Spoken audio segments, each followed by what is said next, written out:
what the heck was going on. A player that was very dependable, trustworthy in terms of leaving a timeout, executing, knowing what the schemes are, executing. Just very good instincts as a basketball player. So it was a player that we came to trust pretty quickly and pretty easily. And then, so we had her in 2014 and then half of 2015. But because she had played, pretty well for us, she became attractive in a trade deal for Sylvia Fowles. And so very difficult decision, and one that I know that Damaris, it's still painful for her. Very, very painful for us. Very difficult conversation. She didn't do anything wrong, and that was hard to explain to a young person. And so she ended up being in Atlanta for, I believe, 3 seasons, and kind of up and down. Had an injury last year, and we're anxious to, possibly have her back for our roster. I think it's a good time. She's 25 years old now, a little more mature. I think ready for the type of role that we possibly have for her. Let's get into a couple other topics, including Whalen and Belichick. I don't usually group those two together, but they're both winners, I'll say that. We do want to thank Shelley Boyum Breen from Shelley Bean, the Sports Queen. This week has been about celebrating National Girls and Women in Sports Day. Cheryl and I talked about that a little bit last week. I've also asked a lot of my hosts. At Shelley, she's very helpful. She said, hey, this might be a good topic.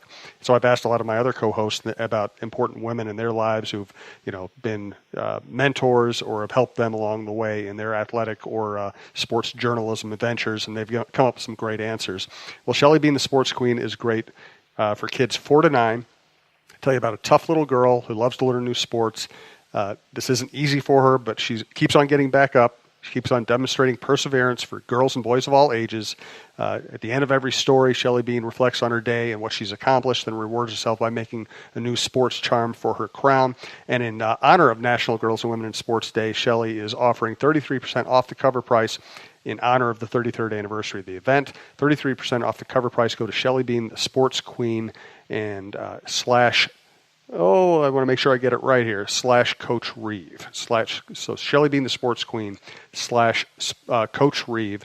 And to remind you, a book reviewer, Rebecca Flansburgh, said this about the book series: I love the representation of diversity in this picture book. It would appeal to both boys and girls. Friends like Parisa, who swims in her hijab swimsuit, and Mason, who uses a wheelchair on dry land but can swim like a fish in the water. Good stuff. I know my wife is a principal, and she has been recommending the book series to a lot of people she works with. So you should definitely check it out. So let's start with Whalen. They were in a tough spot, and it looked like their offense just wasn't going to work in the Big Ten. They weren't hitting shots. And all of a sudden, 3-game winning streak here. What have you seen? Well, Whalen made a subtle change in her lineup. I think, first of all, when you go 12-0, it kind of builds you into a place that maybe you're not quite ready for, some of the hits that they were taking and losing some games that she probably should have won, which puts a lot of pressure to try to win games that maybe are more difficult for you to win, and so neither were happening. So they went through that little tough stretch of a short losing streak, and now they've got it back on track. And I think the key there is that, Lindsay smartly went to a smaller lineup when they started with the Northwestern game, and just trying to generate easier offense. As you mentioned, offense is a little bit more difficult in the half court for this particular group, and life is difficult for Kenesha Bell, because there's not maybe a Carly Wagner on a wing that can help share the load, and I think Destiny Pitts probably is better suited at the 4, even though she's smaller. It just gives her shot opportunities that we saw in her freshman season.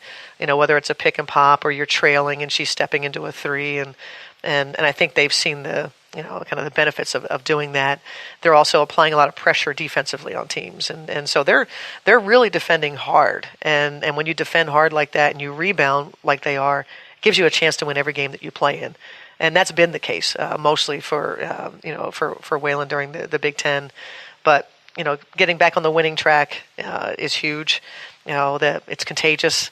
And like I said, when you go through tough times, I can tell you how Lindsay Whalen was. I can tell you what her temperament was.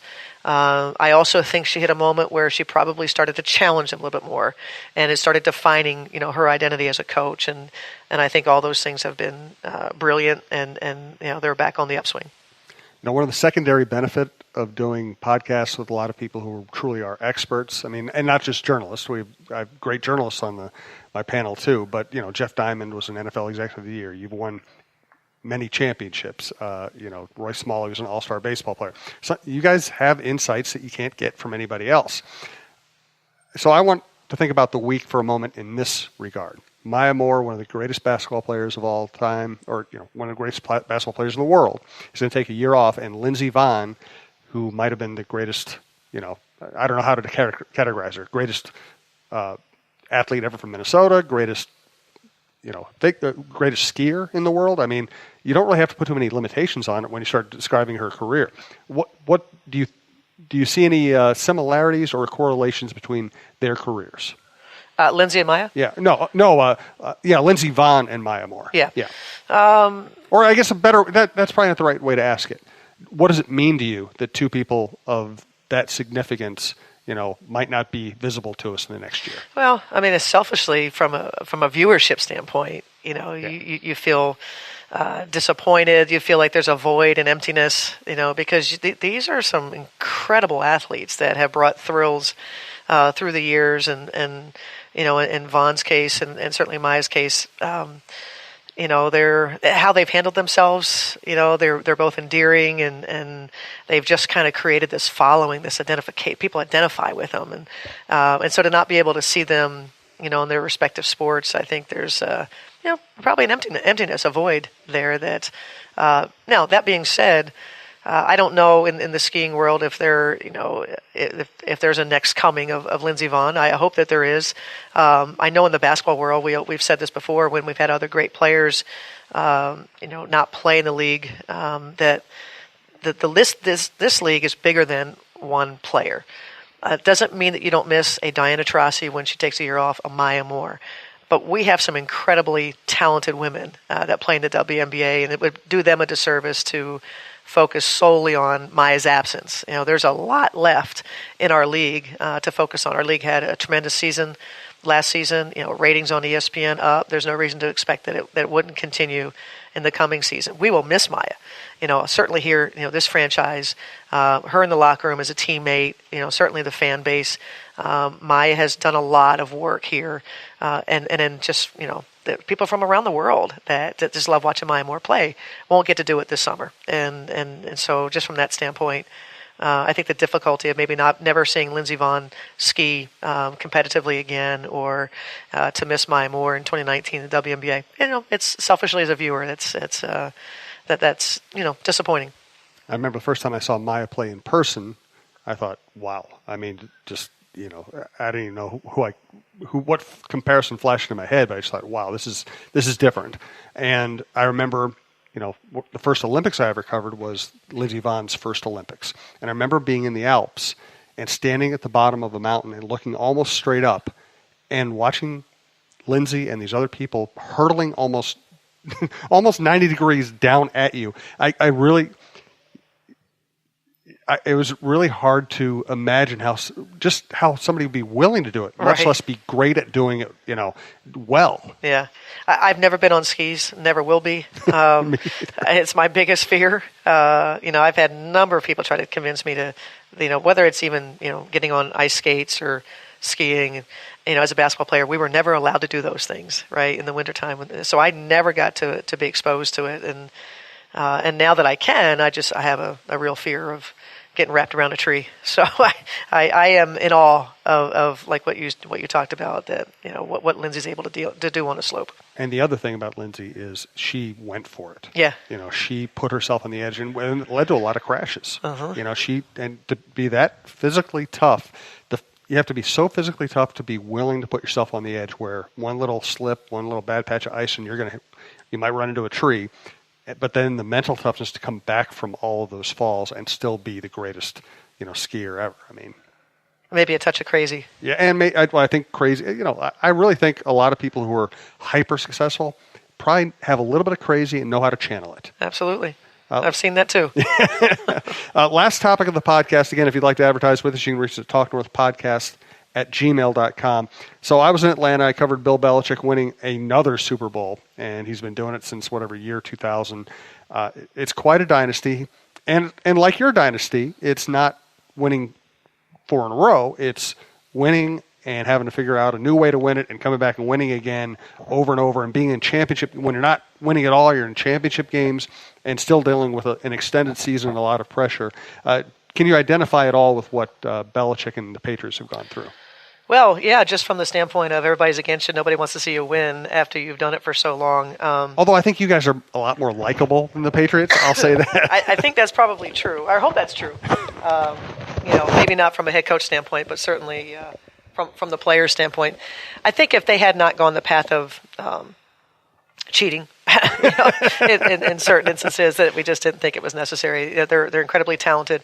I think Belichick is obviously a heck of a coach, and Tom Brady is probably the all-time greatest quarterback in NFL, right? I think we could say that.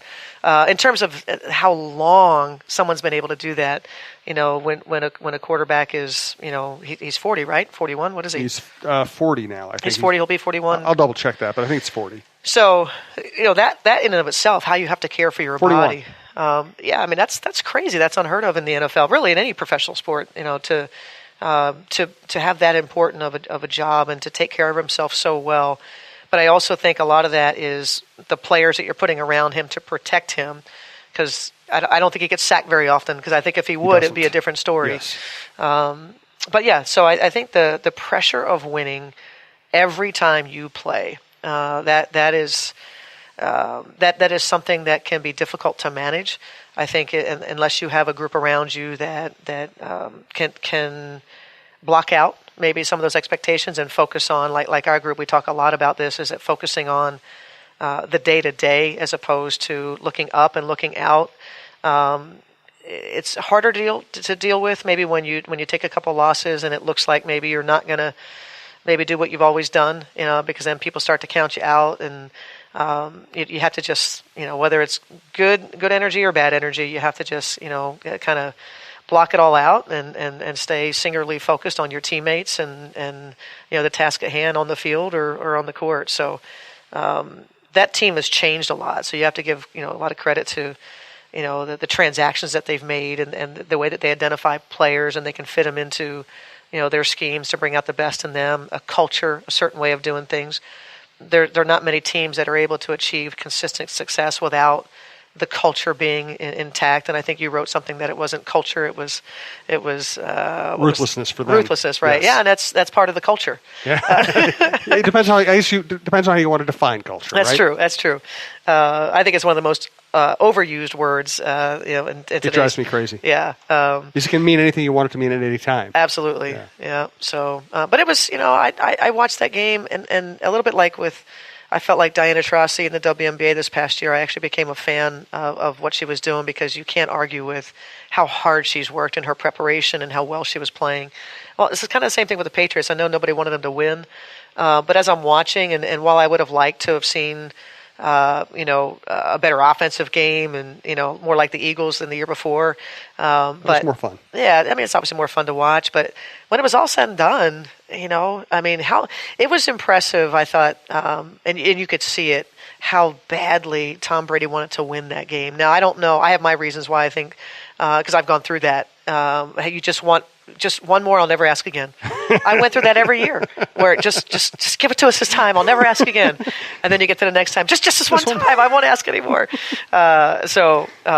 It meant something. Obviously winning a championship does, and so you can just have an appreciation for how passionate he is and how he's prepared. And now we can say what we want about Edelman. Edelman cheated too. He did. And so it's hard, I think, to be completely happy for them. But yeah, you kind of step back and you go, it's really been remarkable, the string of success that they've had. And I always try to write about them in that context too. I don't like them. I don't really trust them. But the tough thing is, like Barry Bonds, he grew a hat size or two, and then he hit the ball much farther than he ever hit it before. You know exactly how cheating affected him. With the Patriots, like, they've cheated. Now, Edelman, obviously, he got caught, and it actually might have benefited him because he might have been fresher down the stretch because he missed the first 4 games. Right. There might have been a lot of benefits to his cheating. A lot of their other cheating might have been it almost seemed like an attempt to instill paranoia more than an effective method of cheating. Mm-hmm. And I don't So I don't